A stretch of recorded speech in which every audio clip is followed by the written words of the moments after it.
नमस्कार प्यारे बच्चों, आप सभी का स्वागत है। भारत के भूगोल का जो एनिमेशन का कोर्स चल रहा है उसका ये लेक्चर नंबर 4 होगा।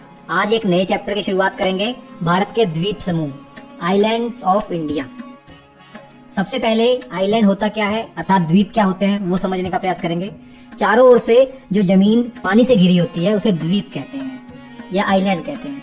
अब ऐसे ही कई सारे द्वीपों का जो समूह होता है उसे द्वीप समूह कहते हैं। तो सबसे पहले हमें आज बात करनी है भारत के सबसे बड़े द्वीप समूह अंडमान निकोबार द्वीप समूह की। ये हमारा यूनियन टेरिटरी भी है और इसमें मुख्य तौर पर दो द्वीप समूह हैं, एक अंडमान द्वीप समूह और दूसरा निकोबार द्वीप समूह।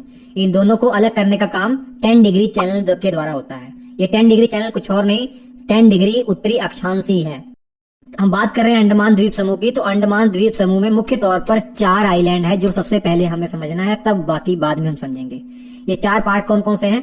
उत्तरी अंडमान, मध्य अंडमान, दक्षिण अंडमान और लिटिल अंडमान। इन चारों के बारे में सबसे पहले समझ लीजिए। तो बात करते हैं उत्तरी अंडमान से। उत्तरी अंडमान की खासियत यह है कि पूरे अंडमान निकोबार द्वीप समूह का जो सबसे हाईएस्ट पॉइंट है, सैडल पीक जिसे कहा जाता है, ये उत्तरी अंडमान का ही हिस्सा है। सैडल पीक की हाइट 732 मीटर है समुद्र लेवल से। और उसके बाद बात करेंगे मध्य अंडमान की या मिडिल अंडमान की। सबसे बड़ा जो द्वीप है पूरे अंडमान निकोबार द्वीप समूह में, ये मध्य अंडमान ही है। उसके बाद साउथ अंडमान की बात करेंगे, मतलब दक्षिण अंडमान की बात करेंगे। सबसे महत्वपूर्ण आपके लिए यही हो जाता है क्योंकि जो कैपिटल पोर्ट ब्लेयर है ना अंडमान निकोबार द्वीप समूह की, वो दक्षिण अंडमान का ही हिस्सा है। और इसके अलावा सेलुलर जेल आपने सुनी होगी, ये पोर्ट ब्लेयर में ही स्थित है।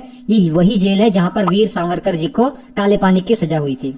अब वीर सावरकर जी की बात हो ही रही है तो एक और चीज मैं इंटरेस्टिंग बता दूं, इसी दक्षिणी अंडमान में एक एयरपोर्ट भी है जिसका नाम है वीर सावरकर एयरपोर्ट।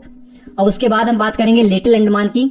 लिटिल अंडमान के बारे में उतना कुछ खास तो है नहीं, बस ये याद रखिए लिटिल अंडमान और साउथ अंडमान इन दोनों को अलग करने का काम डंकन पास के द्वारा होता है।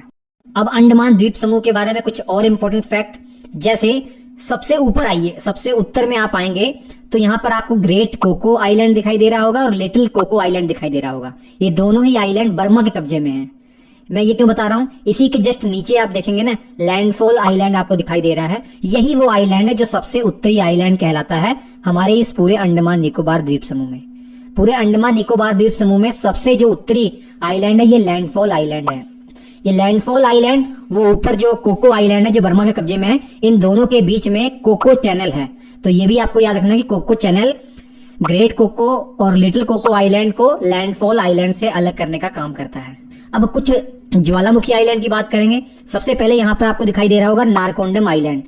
ये भी एक ज्वालामुखी आइलैंड है, हालांकि ये इनएक्टिव हो चुका है। लेकिन सबसे महत्वपूर्ण है बैरन आइलैंड।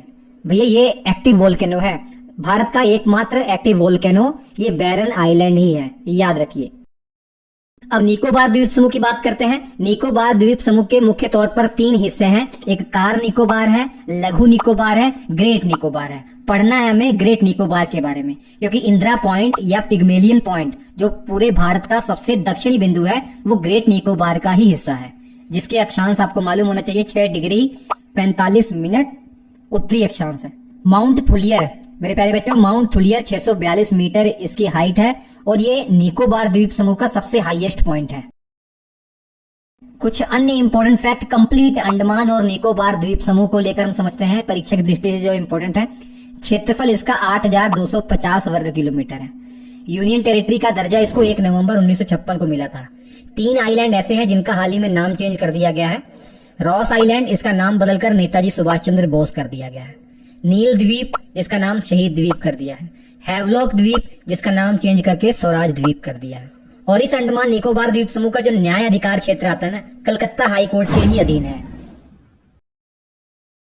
यहाँ आपको ग्रेट चैनल दिखाई दे रहा होगा। इस ग्रेट चैनल का काम है ग्रेट निकोबार को सुमात्रा आइलैंड जो इंडोनेशिया का पार्ट है इससे अलग करता है ये ग्रेट चैनल।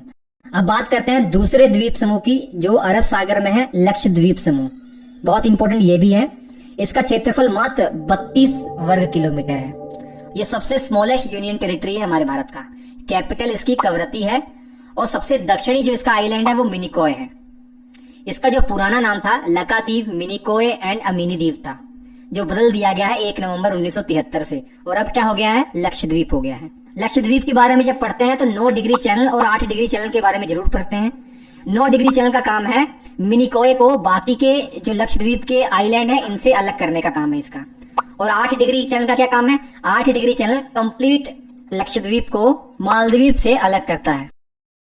सबसे महत्वपूर्ण जानकारी है लक्षद्वीप के बारे में कि ये एक प्रवाल द्वीप है, या इसे मूंगा द्वीप भी कहते हैं, या कोरल आइलैंड भी कहते हैं। ऐसा क्यों? क्योंकि इसका जो निर्माण हुआ है ना, वो प्रवाल जीवों के कारण हुआ है, या मूंगा जीवों के कारण हुआ है।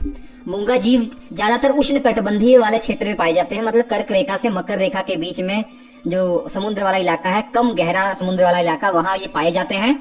इनकी खासियत ये है कि ये करोड़ों की अवस्था में एक साथ पाए जाते हैं। जब ये मर जाते हैं तो इनका जो बॉडी है ना, वो एक पत्थर का रूप धारण कर लेता है, कैल्शियम कार्बोनेट चट्टान का रूप धारण कर लेता है। और जो नए मूंगा जीव आते हैं वो इसी कैल्शियम कार्बोनेट चट्टान के ऊपर अपना जीवन निर्वाह करते हैं, सर्वाइव कर जाते हैं। और ऐसे ही करोड़ों सालों तक ये प्रोसेस चलता रहता है। तो परत दर परत ऊपर उठती रहती है, और समुद्र के बाहर जब ये कैल्शियम कार्बोनेट चट्टानें आ जाती हैं तो एक आइलैंड का निर्माण हो जाता है। इसी को प्रवाल आइलैंड या मूंगा आइलैंड या कोरल आइलैंड कह देते हैं। और लक्षद्वीप जो है इसी टाइप का एक आइलैंड है।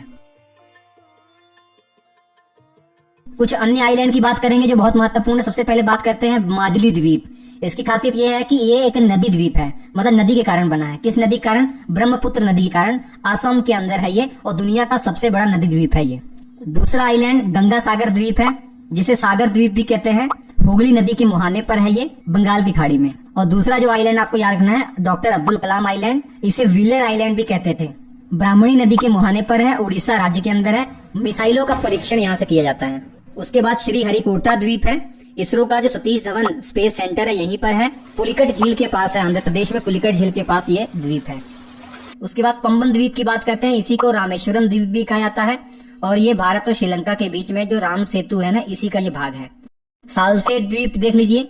सालसेट द्वीप की खासियत यह है कि अरब सागर में है, महाराष्ट्र वाले क्षेत्र में है, और बंबई शहर इसी द्वीप पर बसा हुआ है। वेलिंगटन आइलैंड, ये देखिए केरल के अंदर है। केरल में कोच्चि के पास ये वेलिंगटन आइलैंड स्थित है, और ये आर्टिफिशियल आइलैंड है, ये मानव के द्वारा बनाया गया आइलैंड है। तो प्यारे बच्चों, आज की इस वीडियो में इतना ही। वीडियो अच्छा लगा हो तो हमारे चैनल को सब्सक्राइब कीजिएगा और प्लेलिस्ट को फॉलो कीजिएगा। बहुत सारे एनिमेटेड कोर्स आपको मिल जाएंगे। Thank you.